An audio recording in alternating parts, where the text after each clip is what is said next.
Hi, I'm Eric, and I'm a social studies educator, historian, and host of this, the Everything is a Primary Source podcast.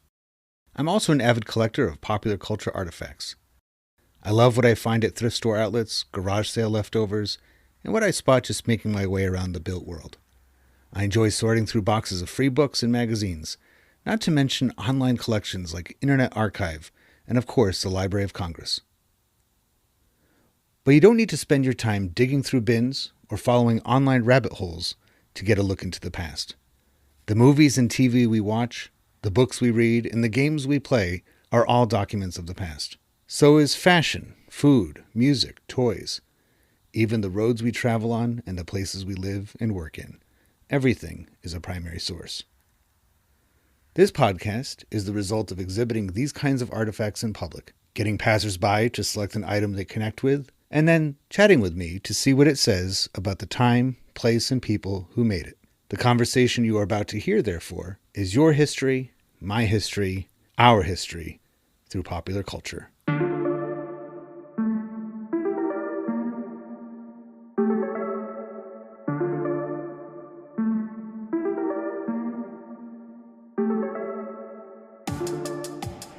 I'm so happy to have all the way from California, we have Nick. Nick, you're from the San Fernando Valley.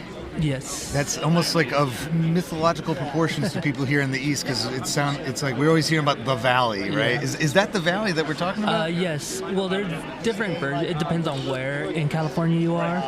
But those who are from close to the LA area usually refer. So we're talking Southern California, LA. Is that? Have you lived there your whole life? Or are you from there? Yes. And tell me a little bit about your teaching career. Have you been a social studies teacher for a while? This is my third year now. This is my third year teaching. I did a year student teaching. I was actually able to student teach at where I went to high school.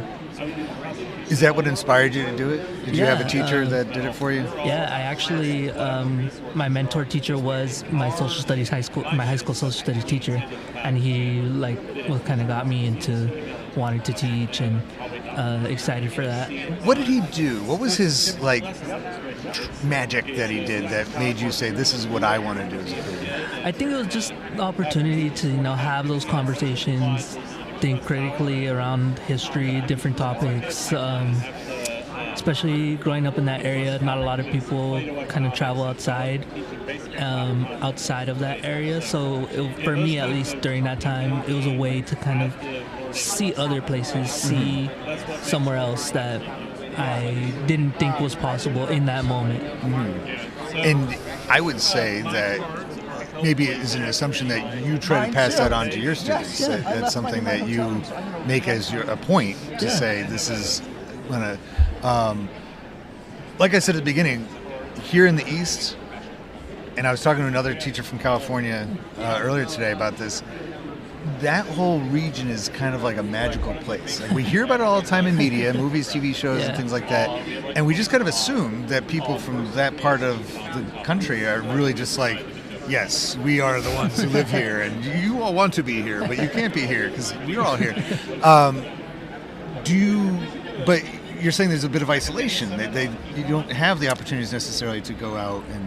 Yeah, it definitely is dependent on, what area you grow up in. I'm from a predominantly Latino community. We're Title I school, so not a lot of students have the financial resources to be able to visit other places. Mm-hmm. Some of them will move around on the bus, get around the area, but not much from there. And something my teachers did as well was encourage students to see other places when you're applying for colleges, maybe apply somewhere a little further, even if it's up north in California, apply out of state, trying to get them to see new places, experience new things. What was your teacher's name? So I had two. One of them is actually here. He's at one of the sessions. Oh, really? Yeah. Now he's my colleague, actually. Oh, great. I work with him. One, his name is David Govea, and then the other is Chris Fong.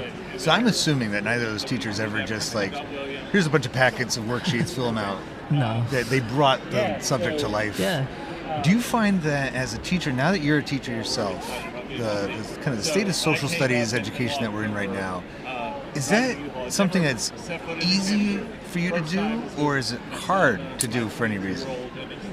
I've found it pretty easy. I think there's aspects of it that can be kind of difficult, especially like as a young teacher. Sometimes certain topics can be difficult to navigate when you're early in your career, maybe, and you're still not comfortable navigating conversations. But I think in general it's pretty easy, especially we're in California. It's a state that is very much about talking about different groups, understanding history that may be difficult, getting to some of those harder conversations. So I think that's a great part of being an educator in California. So it's not an abstract idea, some of the topics that you're doing at all, because it's part of the world that you're in. Yeah. I remember when I was my first couple years teaching, somebody said 7 years is the magic number. For some reason, by the time that you hit your 7th year as a teacher, you've seen it all or enough of every situation that you kind of know how to do it. But it can be kind of an uncomfortable thing first couple years because different scenarios. Oh, maybe I didn't follow that IEP exactly, or did I say something or show something in my class that got somebody upset, or those are the kinds of things. I don't mean to worry you right now, but like those are the things that you're like, oh, I've never encountered that before. So, but by the time you hit 7, it's like, okay, I know my trajectory. So from my collection of popular culture stuff, you chose, and I realized that I've been mispronouncing this for years. What did you choose? The Mask of Zorro. So I've been saying it. I think the anglicized Zorro, right? But it's Zorro, right? So that would be because, and I'm going to choose the question of.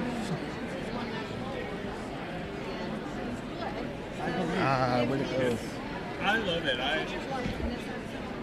I'll delete this dead air out when I'm done. I don't know, my card seems to have gone missing, but it's the question of where was it made and what locations are associated with it. So what do you know about this character of Zorro and the Zorro movies?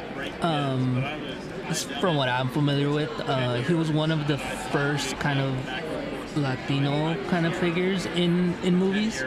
That was, I don't think in this movie, but I know in another version of the Zorro movies that they made, Antonio Banderas was. Yep, I remember him being in one. I don't remember which version that was, but I remember he kind of became very popular. And he has sort of so is he a Mexican folklore character? Is he from? Yes. Okay, so he seems to have a lot of shared qualities with Robin Hood. Yes. Batman. I think he predates Batman, and other kind of like maybe even Lone Ranger. This masked figure. He's a good guy, right? Yeah. But he doesn't wear white, does he? Yeah. So he wears black. Kind of a Lothario, he's a heartthrob, ladies' man. As you get Antonio Banderas to play him, you don't have somebody else. What does that tell you? You mentioned about being the first. I'm assuming places like Southern California. Yeah. This character would have had much more of an audience that understood him right away. Yeah, definitely. I know my parents saw that version, the Antonio Banderas version of The Mask of Zorro, and they didn't talk about it often, but they would talk about it enough to where you can tell it had some kind of an impact on them, like seeing the movie. And sometimes Some people might even just have watched the movie because it is a character that maybe they connected with because they saw themselves or they related to the character or different reasons. Which I think it provides some version of agency on the one hand, right? It gives people that are not represented in media the chance to be, because once a movie gets out there, wide release, everybody's watching it. Yeah. But at the same time, it could move, not necessarily that specific movie, but movies like that could also give just a narrow look at whatever they're representing. So if it's something that's very specific to a location, like in this case Mexico, Mexican culture, Mexican society, Mexican social structures and things like that, it could potentially lead to all the way up here in New England. Yeah. Somebody goes sees that movie and they're just like, that's all I understand of it. It's like between that and, the Mexican restaurant that I go to, it's like you get just like these little tiny bits and pieces of it. So do you think it has a much more powerful impact in certain parts of the world or the country? Yeah, I think definitely in areas where there is bigger populations of Mexicans and Mexican Americans, places like maybe California, Arizona, Texas, kind of that West Coast area where there is those bigger populations, it could have that impact. Even just general knowledge, majority of Mexican or Mexican Americans do know the character of Zorro. They may not know specific details, but they at least know who Zorro is. Yeah, swashbuckling. He has the sword. He wears a cape. He seems mysterious, cool.